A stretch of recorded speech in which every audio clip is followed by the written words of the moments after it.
வணக்கம் நண்பர்களே, இந்த சேனலை ஃபர்ஸ்ட் டைம் பார்க்கறீங்கன்னா முதல்ல சப்ஸ்கிரைப் பண்ணுங்க, லைக் பண்ணுங்க, ஷேர் பண்ணுங்க, ஸ்கிப் பண்ணாம ஃபுல்லா பாருங்க. அனைவருக்கும் வணக்கம். என்னை பொறுத்தவரை உணவு உடை இருப்பிடம் போல அது ஒரு அடிப்படை தேவை. சில நேரம் கிடைக்கும், சில நேரம் தேடி பெற்றுக்கொள்ள வேண்டும். என்னை போல ரசனை கொண்டவர்கள் தொடருங்கள், கொண்டவருக்கு இது சரி வராது. நான் கவின் கோவை மாவட்டத்தில் முத்தூர் என்ற ஒரு கிராமத்தில் நல்ல வசதியுடன் வசித்து வருகிறேன். அப்பா வெளிநாட்டில் தொழில் செய்து வருகிறார். அம்மா நல்ல சம்பளத்தில் ஒரு அலுவலகத்தில் வேலை செய்து வருகிறார். ஊரிலேயே எங்கள் வீடு தான் பெரிய வீடு, சகல வசதிகளுடன் வாழ்ந்து வருகிறோம். நானும் வயது 26, ஒரு அலுவலகத்தில் முக்கிய பொறுப்பில் வேலை செய்து வருகிறேன். நானும் அம்மாவும் காலையில் சென்றால் மாலை தான் வீடு திரும்புவோம். எங்களுக்கு ஞாயிறு மட்டுமே விடுமுறை. ஓய்வு நேரங்களில் சினிமா பார்ப்பது, கிரிக்கெட் பார்ப்பது, பின்னர் மருத்துவம், அறிவியல், முக்கியமாக சம்பந்தமாக படிப்பது தான் என்னுடைய வேலை. ஆண் பெண் பற்றி, காதல் பற்றி என நிறைய படித்து வைத்து இருக்கிறேன். ஒரு ஆணுக்கு எதனால் வருகிறது, அது எப்படி ஏன் யாக மாறுகிறது, பெண்ணுக்கு எப்போது எண்ணம் வரும், அதை அவள் எப்படி என்ன செய்தால் அவளுக்கு பிடிக்கும், எப்படி அவள் ஏற்றுக்கொள்ளுவாள் என அனைத்தையும் ரீதியாக படித்து முடித்திருக்கிறேன். அதிகமாய் படித்ததன் விளைவாக என்னவோ தான் எனக்கு பெரிய அளவில் நாட்டம் இல்லாமல் வாழ்க்கை சென்று கொண்டிருந்தது. நான் ஏற்கனவே சொன்னது போல எங்கள் வீடு பெரிய வீடு இருந்தும் வீட்டை சுத்தம் செய்ய, தோட்டத்தை பராமரிக்க என தனியாக யாரும் இல்லை. நானும் அம்மாவும் மட்டுமே செய்வோம். மாதத்திற்கு ஒரு முறை வீட்டை சுத்தம் செய்ய எங்கள் ஊரில் யாரையாவது ஒருவரை வர சொல்லி சுத்தம் செய்வோம். அப்படி தான் ஒரு பெண் மாதம் ஒரு முறை வீட்டை சுத்தம் செய்ய எங்கள் ஊரில் யாரையாவது ஒருவரை வர சொல்லி சுத்தம் செய்வோம். அப்படி தான் ஒரு பெண் மாதம் ஒரு முறை வந்து எல்லா வேலைகளையும் செய்து விட்டு போவார். இப்படி 2 மாதம் போன பின்பு தான் நான் அவரை பார்த்தேன். நல்ல முக லட்சணம், ஒல்லியான உடம்பு, மாநிறம், புடவை கட்டி கொண்டு வருவார். ஒரு 26 முதல் 28 வரை வயசு போல தெரியும். அவங்க மேல முதலாக என் மனதில் எண்ணம் வந்து எட்டி பார்க்க ஆரம்பித்தது. என்னை நானே திட்டி பார்த்தும் சமாதானம் செய்தும் கொள்வேன். எனக்கு நன்றாக தெரியும் இந்த உணர்ச்சியை கட்டுப்படுத்துவது முடியாத ஒன்று. எனவே அதன் போக்கில் செல்ல முடிவெடுத்தேன். அவங்க பேர் கூட தெரியாது. அப்புறம் போக போக அவங்க பக்கத்தில் செல்லுவது கூட, வேலை செய்வது என எதையாவது செய்து கொண்டிருப்பேன்.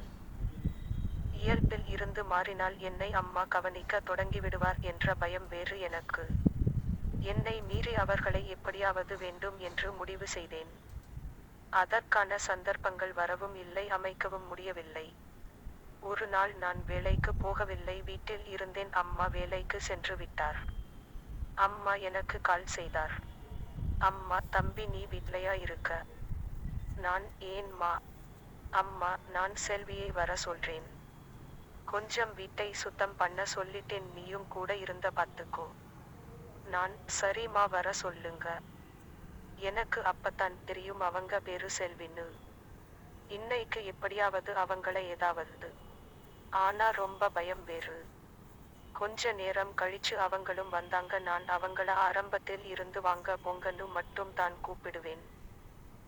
அவங்க என்ன சார்னு மட்டும் தான் கூப்பிடுவாங்க. வீடு கதவு திறந்து தான் இருந்துச்சு. அவங்க வந்து நேர கிச்சன் ரூம்க்கு போயிட்டு அங்கு சுத்தம் செய்தாங்க. அப்புறம் எல்லா ரூமையும் சுத்தம் செய்தாங்க. நான் ஹால்ல உட்கார்ந்து டிவி பார்த்துட்டு இருந்தேன். அவங்கள பார்த்துட்டே இருந்தேன்.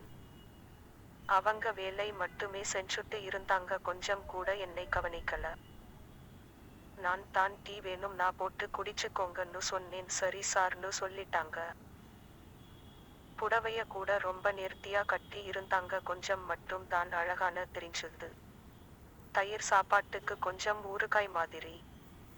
கடைசியா எல்லா வேலையையும் முடிச்சுட்டு கைப்பிடி இல்லாத தேநீர் கோப்பை போட்டாங்க. செல்வி, சார் டீ வேணுமா? நான், சரி கொஞ்சம் போடுங்க செல்வி. சார், எனக்கு உங்களுக்கு எப்படி பிடிக்கும்னு தெரியாது, ஏதோ போடுறேன், குடிச்சுக்கோங்க. நான், அது ஒன்னும் பரவாயில்லை, எனக்கு டீ எல்லாம் ரொம்ப பிடிக்காது, கிடைச்சதுன்னா குடிப்பேன், எப்படி இருந்தாலும் சரி. செல்வி, இந்தாங்க சார் டீ. நான் வாங்கி குடிச்சேன். அவங்களும் எப்படி இருந்துச்சுன்னு கேட்கல, நானும் சொல்லல. செல்வி: சார், எல்லா வேலையும் முடிஞ்சது, வேற வேலை இருக்கா? நான்: இருங்க அம்மாட்ட போன் பண்ணி கேட்டு சொல்றேன். நான்: அம்மா, எல்லா வேலையும் முடிஞ்சு. அம்மா: எல்லாம் நல்லா பாத்துக்கோ, இன்னும் டைம் இருக்கு.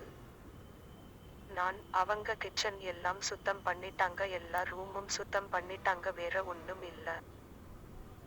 அம்மா: சரி, ஒரு 300 இருந்தா குடுத்துடு. நான்: சரிம்மா. அம்மா: தம்பி, அந்த சிண்டெக்ஸ் அங்க பாரு, அழுக்கா இருந்தா அவங்கள்ட சொல்லி கிளீன் பண்ணிடு, தனியா பண்ண முடியாது, நீயும் ஹெல்ப் பண்ணு. நான்: ஏன்மா, ஒரு நாள் தான் நான் வீட்ல இருக்கேன், அதுல என்னை வேலை வாங்குறீங்க? அம்மா: ஒரு தடவை செஞ்சா போதும் தம்பி, அப்புறம் கொஞ்ச மாசத்துக்கு சுத்தம் பண்ண தேவை இல்ல, கொஞ்சம் செல்விக்கு மட்டும் ஹெல்ப் பண்ணு போதும். நான்: சரி, பண்ணுறேன். அம்மா: செல்விட்ட போன குடு, நான் சொல்லிடறேன்.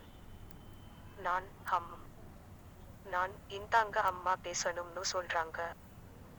செல்வி: என்னிடம் இருந்து போன் வாங்கி சொல்லுங்கம்மா.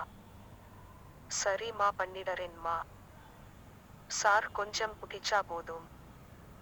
செல்வி: சார், கொஞ்சம் ஹெல்ப் பண்ணுங்க, நான் டேங்க சுத்தம் பண்ணிடறேன், ஒரே ஆள் செய்ய முடியாது. நான்: சரி, வாங்க, மாடிக்கு போலாம். செல்வி: சார், நான் ஒரு ஸ்டூல் எடுத்துக்கறேன், அது மேல ஏறி டேங்க் உள்ள போயிடுவேன். நான் என் மனசுல நினைச்சுட்டேன், சரி, கடைசியா நமக்கு ஒரு கிடைக்குது, எப்படியாவது கரெக்ட் பண்ணிடலாம்னு. மாடிக்கு போனோம். செல்வி: சார், நான் உள்ள போறேன். நான் உள்ள போன பின்னாடி மக்டுஷ், பெயிண்ட், பிரஷ் எல்லாம் எடுத்து தாங்க. நான்: சரி, போங்க. செல்வி ஸ்டூல் போட்டு டேங்க் உள்ள போக கஷ்டப்பட்டு போனாங்க. என் கைய பிடிச்சுக்கோங்க. செல்வி: பரவலா சார், நான் போயிடுவேன். நான்: வாங்க. கையை நீட்ட அவங்க பிடிச்சு வந்தாங்க.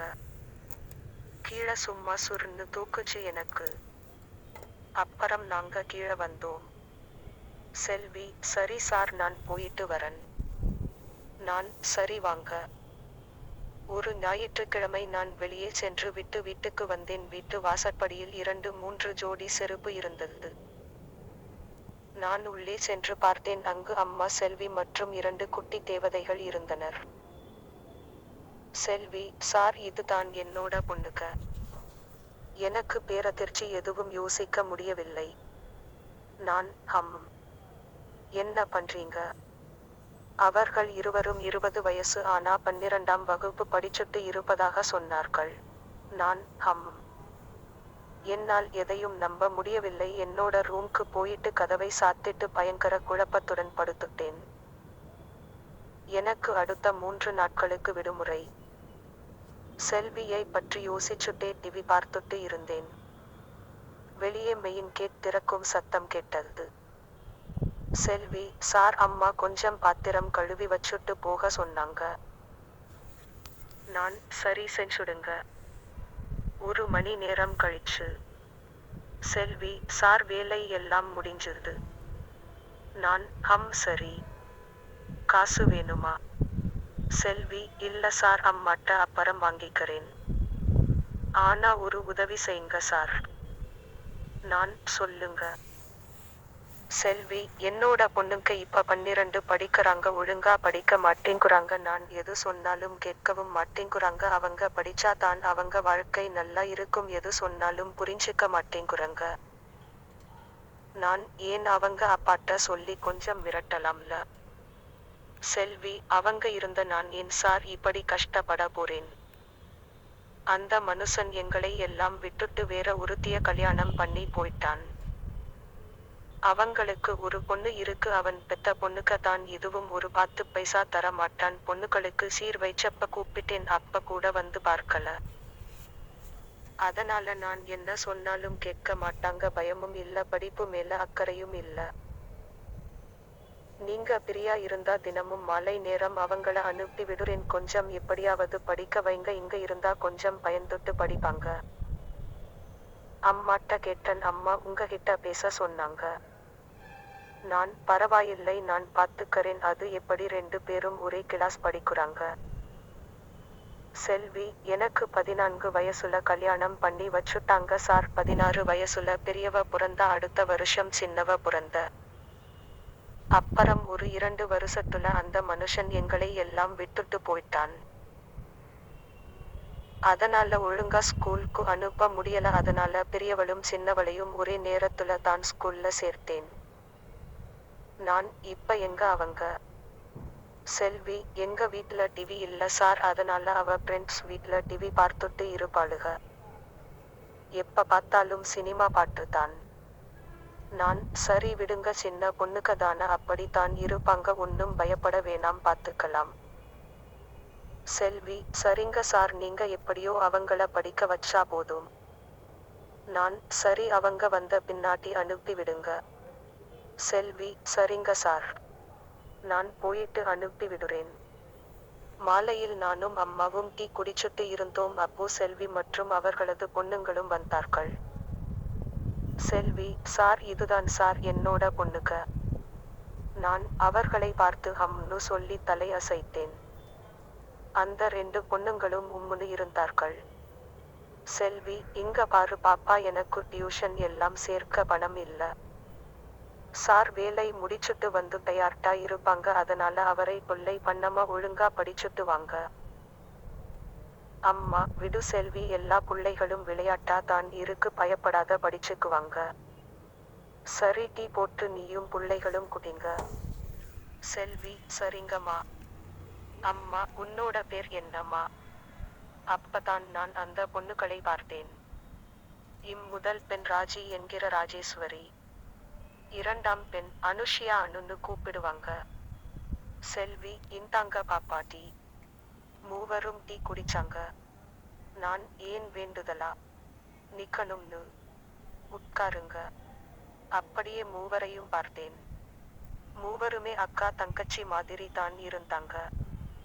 காதல் எல்லாம் ரொம்ப இயல்பா வரும் போகும், ஆனா இந்த நேரம் காலம் எல்லாம் வராது.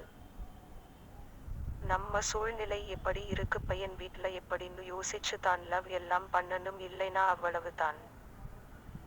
கொஞ்சி கொஞ்சி பேசிட்டு அங்க இங்க போடுவாங்க. கல் தோன்றி மண் தோன்றா காலத்தே முன் தோன்றியது நம் தமிழ் மட்டும் அல்ல, காதல் உணர்வுகளும் தான். காதல் மனிதனுக்கு மட்டுமே சொந்தம் என்றால் அது தவறு. கருங்கல்லுக்கும் உண்டு, செம்மண்ணிற்கும் உண்டு, நீல வானத்திற்கும் உண்டு, அதில் நீந்துகின்ற விண்மீனுக்கும் உண்டு, அதை பிரதிபலிக்கும் நீலக்கடலில் நீந்துகின்ற நீலத்திமை உண்டு. என் முதல் காதல் உன்னுடையதில்லை, ஆனால். ஆம், என் முதல் காதலும் காதலியும் நீ இல்லை, ஆனால் காலங்கள் கரைந்தோடினாலும், கடல் நீர் வற்றி போனாலும், காற்றை அணை போட்டு தடுத்தாலும், உன் கரம் பிடித்த மறுநொடி முதலே என் தாய்க்கு பின் என் வாழ்வில் வந்த முதல் காதலி நீ. நான் கரை சேரும் வரை கடைசியும் நீயே, மணமகனின் சத்தியம். இப்படி ஒரு அதிர்ஷ்ட தேவதை என் வாழ்க்கை துணைவியான பின், மறுவார்த்தை பேசாமல், மடிமீது தலை சாய்ந்து, மழலையாய் மாறி, மணிமுத்தம் பதித்தாலே சொர்க்கம். சொர்க்கம், சொர்க்கம்.